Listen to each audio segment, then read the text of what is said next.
What's going on, everybody? It's your favorite dating coach, Elliot Scott, and as you can see by the title below, we're going to go over 5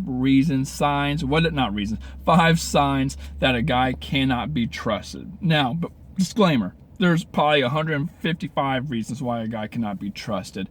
However, we're going to go over the top 5, in my opinion. Again, there's a lot of reasons why guys can't be trusted, but these are the ones that guys usually try to pull, and they're not all the guys, but we're gonna go over some things. But for the most part, this is the kind of shit that guys try to pull. They try to find the easy way to do things, to manipulate, trick the woman, and I'm gonna let you in on it, okay? Now, you probably already know them, but sometimes it's better to hear the shit. So before we even get started, if you can, please subscribe below. Just click the red button. I love you forever. Also, if you want a free ebook, 254 pages, about everything we talk about in my videos, that's below in the description, along with my email and phone sessions. Love doing them. Just got off of one. Love that girl. She had a lot of energy. Great.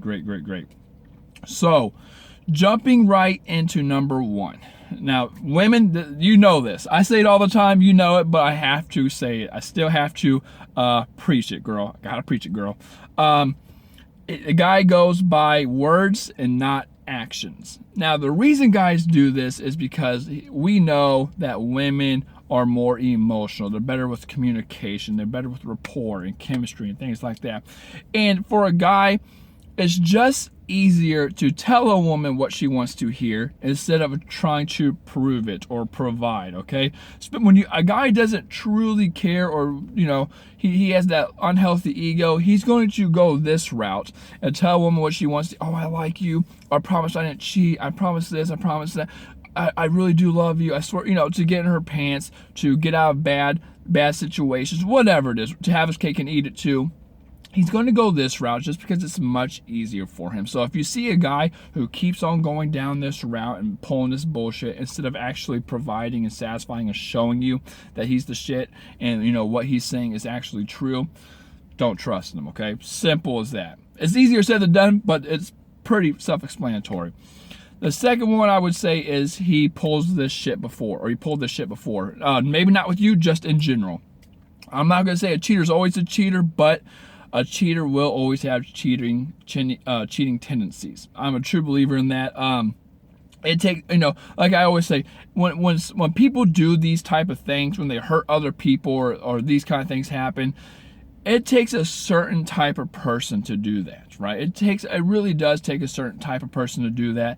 And I feel like you have to fully, and a lot of people think they change, but they don't. You have to fully change as a person to eliminate these things. And again, the reason a guy would cheat, for example, is insecurities. It's very hard to get over insecurities. So just don't think because it was 5 years ago when he had a certain problem that it's changed now. That's not how it works. Insecurities are very hard to get over. They're mostly complexes, and they stick with you for a long time. So if a guy's cheated, or a guy's has a history of not being in relationships and only playing girls, or he has not had a serious relationship ever, guess what? That's to me, that's a big red sign, and it's going to do more damage to you, I think, if you stay in that relationship and you think this guy's going to change. I can change him. I promise this. I'm not like these other girls. Girl, you're like those other girls. Everyone thinks they're not like so-and-so. Everyone thinks they're unique, so much to the point that we're all the same.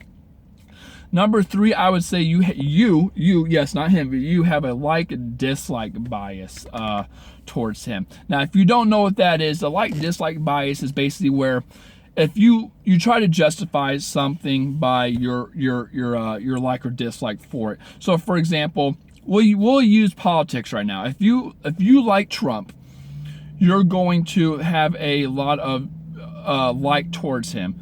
And you're going to, whenever something happens good, it's going to resonate with you a lot longer and a lot stronger, and you're going to accept it as like, oh, see, Trump is a good guy. See, I told you. However, if something happens with something with Hillary happens, whether it be good or bad, let's say you don't like Hillary. If something good happens, then you're gonna be like, you're going to kind of blow it off because you don't like Hillary. You kind of be like, whatever, If something bad happens with Hillary because you don't like her, you're going to be like, see, it told you, Hillary and her damn emails, Hillary and her damn this, Hillary and her damn that, even though whatever it is, it could be justified or not. I don't mean to talk politicians, but just the guy in general, it could be justified or not. If you like the guy, you're going to try to find more ways to like him and justify why he's a good guy and why you like him. Because you got to think to yourself, again, it's all logic. Like, well, I like him, I have to like him for a reason. So here's all the reasons. And then when he does these bad things, you're like, oh, don't worry about those. Like you would make excuses. You would try to justify it for him. You'd be like, well, everyone makes mistakes, or he's not perfect, or he's growing, or he had a bad history, whatever it is, right? You'd give some bullshit, and you will, if that's the case, then I would say he still can't be trusted because you're giving him this filter that you're not seeing. Now, I'm not saying you can't be. Well, it's not that you can't be trusted, but you don't have a logic narrative in your head right now. So you have to think if you're actually doing these kind of things, then you can't trust this guy because he's going to take advantage of it. And guys do catch on to these things. So I would also kick his ass to the side. The fourth thing happens to every girl, especially if you're online dating. Is guys get sexual too fast. That's pretty self-explanatory. I don't know if I need to go into detail on that. If a guy gets too sexual too fast. Now, if he flirts with, I even say if he flirts with it in the beginning, because a lot of guys do it to test where a woman's at, to see if he can. He tests it for barriers, right? He wants to see how far he can get without getting in trouble. So I'd even say if a guy kind of jokes around with it a lot in the beginning, I would say no go. And of course, the fifth and final thing is, I think this is something a lot of women deal with. I know I was the dealer when it comes to this.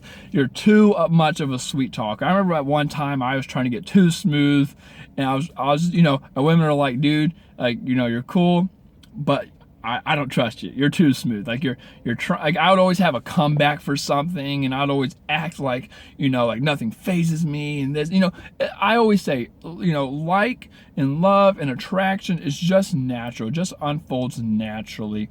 And when you're too sweet, and you're too smooth, and you know how to talk and change situations, women, you should be able to catch that, because guys do it all the time, and you wonder why you fall for it. A guy who's too good to be true is a sweet talker, who over talks and who just acts cool and that nothing phases him. He's just like, That's a sign, okay? I would not trust that kind of person because there's a reason he's doing it, okay? With that being said, ladies, I love you.